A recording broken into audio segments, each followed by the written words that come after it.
রূপালী পর্দায় খলনায়কের চরিত্রে দর্শক মাতালেও বাস্তব জীবনে একেবারেই উল্টো চিত্র জনপ্রিয় অভিনেতা মিশা সওদাগরের।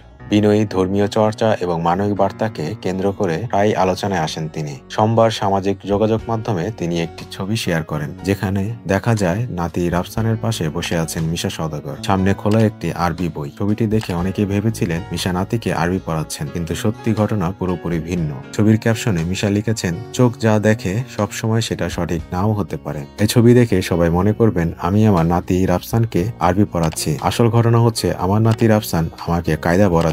এটা সত্যি ঘটনা। কুরআনুল কারীম নিজে পড়ুন এবং অপরকে পড়তে সাহায্য করুন। অভিনেতার এই বিনয়ী এবং হৃদয়স্পর্শী বার্তাটি মুহূর্তে সামাজিক যোগাযোগ মাধ্যমে ভাইরাল হয়ে যায়। ভক্তরা মিশার এই নৈতিক ও মানবিক শিক্ষাকে প্রশংসায় ভরিয়ে দেন। কেউ লিখেছেন এটাই আসল শিক্ষা, আবার কেউ বলেছে মিশা ভাই শুধু পর্দায় নয়, বাস্তব জীবনেও অনুপ্রেরণা। ধর্মীয় ভাবধারা এবং মানবিক মূল্যবোধ ছড়িয়ে দেওয়ার জন্য নিয়মিতই এমন পোস্টে দেখা যায় মিশা সওদাগরকে। ভক্তদের অনুপ্রেরণা জোগাতে তিনি ইসলামী ও নৈতিক বার্তা শেয়ার করে থাকেন। বর্তমানে মিশা সওদাগরের হাতে রয়েছে একাধিক সিনেমার কাজ, যেখানে তিনি পর্দায় খলনায়ক হলেও বাস্তব জীবনেও অনুপ্রেরণার প্রতীক হয়ে থাকেন।